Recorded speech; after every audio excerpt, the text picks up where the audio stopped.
हमारे लिए सुनना भी एक ताज्जुब की बात है कि ऐसा भी हो सकता है। जी ये इस्लाम है। ये बात जो हो रही है ना, इस्लाम के सरदारों की बात हो रही है, जिसकी इत्तिबा करने को हमें कहा गया है। हाँ, और उनकी इत्तिबा में चूक हुई है हमारी कि उनको छोड़ के वो जो कार्बन कॉपियां जो होती है, कॉपी की कॉपी कार्बन कॉपी जेरोक्स में से निकलती है ना, तो ओरिजिनल छोड़ के कार्बन कॉपी को हमने ओरिजिनल समझ लिया, तो हमारी बहुत बड़ी चूक हो गई। ओरिजिनल बाजू पे रह गया और कार्बन कॉपी को ही हमने सब कुछ समझ लिया। लेकिन कार्बन कॉपी का पता मालूम होगा ना कि एक के बाद दूसरी, दूसरी के बाद तीसरी, चौथी कॉपी एक में से निकालते रहो, है ना। तो आखिरी वाली कॉपी होती है ना, जितनी ज्यादा कॉपी निकालेंगे ना, तो जितनी आखिरी वाली कॉपी होगी ना, वो झांकी होगी, है ना, बहुत कमतर होगी जी, पढ़ना भी मुश्किल होगा। तो उस कॉपी को हमने ओरिजिनल समझ लिया, ओरिजिनल बाजू पे रख दी, और फिर अल्लाह की मदद और नुसरत के राह देख रहे। कैसे होगा?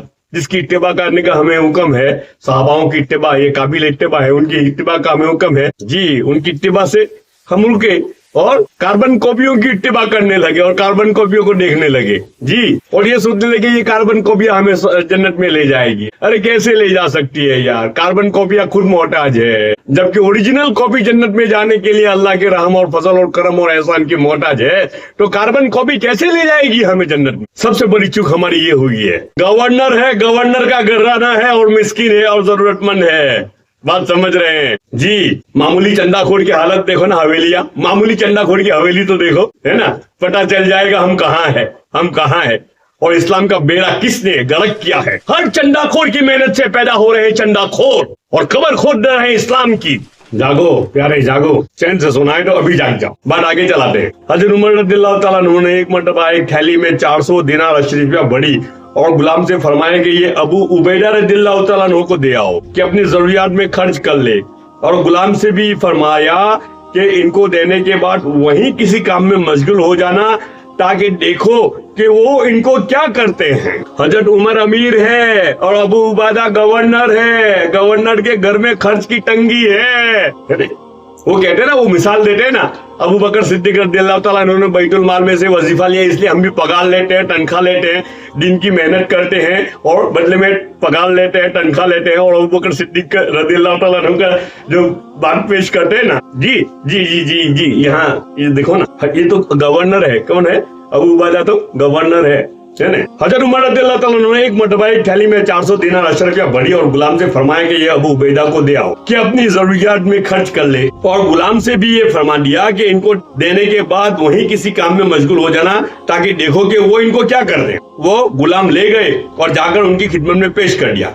हजरत अबू उबैदा रज़ियल्लाहु ताला अन्हु ने हजरत उमर रज़ियल्लाहु ताला अन्हु को बड़ी दुआएं दी और अपनी बांडी को बुलाया और उसके हाथ से 7 फला को और 5 फला को, इतने इसको इतने उसको, उसी मजलिस में सब खत्म कर दिया, सब बांट के खत्म कर दिया। गुलाम ने वापस आकर हजरत उमर को किस्सा सुनाया। फिर हजरत उमर रज़ियल्लाहु ताला अन्हु ने उतनी ही मिकदार उनके हाथ हजरत मुआज़ रज़ियल्लाहु ताला अन्हु को भेजी और उस वक्त भी यही कहा कि वहां किसी काम में लग जाना, ताकि ये देखो कि वो क्या करते हैं। उन्होंने भी बांदी के हाथ उसी वक्त फला घर इतना, फला घर में इतना, फला घर में इतना बेचना शुरू कर दिया।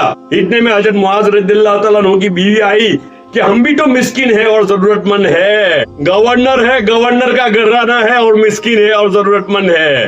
बात समझ रहे हैं जी। मामूली चंदाखोर की हालत देखो ना, हवेलियां, मामूली चंदाखोर की हवेली तो देखो, है ना, पता चल जाएगा हम कहाँ है, हम कहाँ है, और इस्लाम का बेड़ा किसने गर्क किया है और कैसे गर्क हुआ इस्लाम का बेड़ा, है ना जी। मामूली चंदाखोर की हवेली जाके देखे, सब पता चल जाएगा कि इस्लाम के नाम पे हवेलियां और यतीमों का, बेवाओं का, मिस्किनों का और बेसहाराओं का माल है ये सब। बात समझे? और यहाँ तो उनका हक है, ये तो उनका हक है, हक अपने खुद का हक है, लेकिन खुद का हक भी लुटा रहे हैं, खुद का हक लुटा रहे हैं। दूसरे के हक मानने की तो बहुत दूर की बात है ना। ज़कात दूसरों का हक है, गरीबों का हक है, रिश्तेदारों का हक है, गरीब भाई बहनों का हक है जी।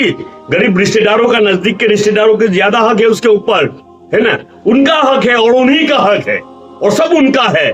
यही अल्लाह की मर्जी और यही अल्लाह की चाहत है। लेकिन रिश्तेदारों के पास माल जाने नहीं दिया और क्या कहा, हमें दे दो, दुगना सवाब मिलेगा, हमारे पास इतने गरीब बच्चे हैं। अरे भाई क्यों लाया तू उसको, क्यों लाया, क्यों उसको, ये गरीबों को घर से उठा के क्यों लाया तू, उनके माँ बाप से ये मासूम बच्चों को क्यों जुदा किया तूने। सच बोलना, सच बोलना यार। चंदा इकट्ठा करने के लिए लाया है ना, चंदा इकट्ठा करने के लिए लाया है ना। अगर तू दिन की मेहनत के लिए लाता तो आज ये मुजद्दिद बनता, जी ये दिन का दाई बनता, ये दिन का शहदाई बनता। लेकिन तेरी मेहनत से पैदा हुए कौन? मेहनत से पैदा हुए हर चंदाखोर की मेहनत से पैदा हो रहे चंदाखोर, और कबर खोद रहे इस्लाम की।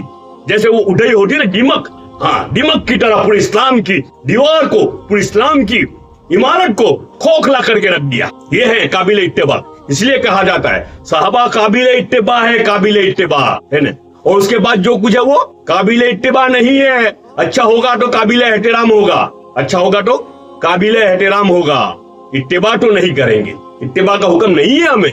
ये साफ बताया है हमें, कुरान और हदीस में साफ बताया गया है कि यहाँ ये काबिल इत्तिबा है, इसके बाद किसी की इत्तिबा नहीं करना है। ये गवर्नर का घराना है, ये गवर्नर का घराना है। और मुकाबले में चंदाखोर का घराना भी देख लीजिए। इतने में हजरत मुआज रज़ियल्लाहु तआला अन्हु की बीवी आई कि हम भी तो मिस्किन और जरूरतमंद है, कुछ हमें भी जो दे दो। तब हजरत मुआज रज़ियल्लाहु तआला अन्हु ने वो थैली उनके पास फेंक दी।